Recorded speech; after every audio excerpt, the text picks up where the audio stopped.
419 का चैंपियन कौन, लगातार इसकी हम चर्चा कर रहे हैं। झारखंड विधानसभा चुनाव के तहत 2 चरणों में कुल 81 सीटों पर पड़े वोटों की गणना सुबह 8 बजे से शुरू हो गई है और मतों की गणना पूरी होने के साथ ही ये स्पष्ट हो जाएगा कि झारखंड में हेमंत सोरेन के नेतृत्व में INDIA की सरकार बनी रहेगी या फिर NDA की नई सरकार बनेगी। झारखंड विधानसभा का स्वरूप कैसा होगा ये भी तय हो जाएगा। अभी फिलहाल शुरुआती रुझानों में यहाँ कांटे की टक्कर दिखाई दे रही है।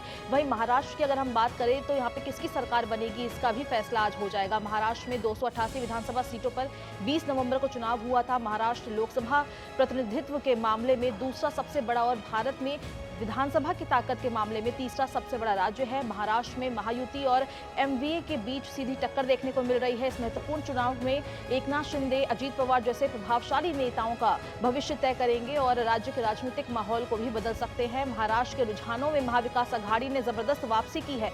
महाराष्ट्र के चुनावी रुझानों में दोनों गठबंधन के बीच कांटे की टक्कर इस समय दिखाई दे रही है। इन 2 राज्यों में विधानसभा चुनाव हुए हैं। इसके साथ ही 50 सीटों पर उपचुनाव भी हुए हैं, जिसका रिजल्ट आज हमारे सामने होगा। केरल की वायनाड लोकसभा सीट पर उपचुनाव हुआ है, जिसके नतीजे आज घोषित किए जाएंगे। अप्रैल मई में हुए लोकसभा चुनाव में रायबरेली सीट से जीत हासिल करने के बाद राहुल गांधी ने वायनाड सीट छोड़ दी थी और इस वजह से खाली हुई इस सीट पर उपचुनाव कराया गया और वायनाड सीट से कांग्रेस महासचिव प्रियंका गांधी वाड्रा संयुक्त लोकतांत्रिक मोर्चा की उम्मीदवार है, जबकि उनका मुकाबला मार्क्सवादी कम्युनिस्ट पार्टी उम्मीदवार सत्यन मोकेरी और भारतीय जनता पार्टी की अगुवाई वाले NDA की उम्मीदवार नव्या से हुआ है। करीब 3500 से ज्यादा वोटों से कांग्रेस उम्मीदवार प्रियंका गांधी इस समय आगे चल रही है।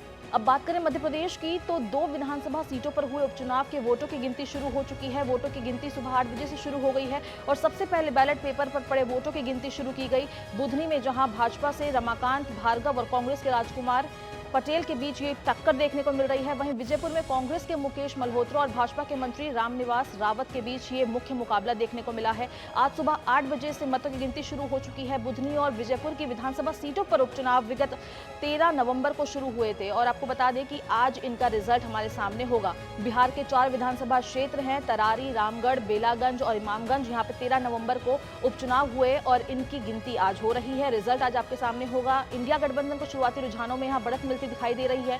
वहीं राजस्थान में विधानसभा की 7 सीटों के लिए मतदान 13 नवंबर को हुआ था और इन 7 सीटों पर आज वोटों की गिनती हो रही है। जिन 7 सीटों पर मतदान हुए उसमें दौसा, खीसवार, झुंझुनू, देवली, उनियारा, चौरासी, सलुम्बर और अलवर की रामगढ़ सीट भी है।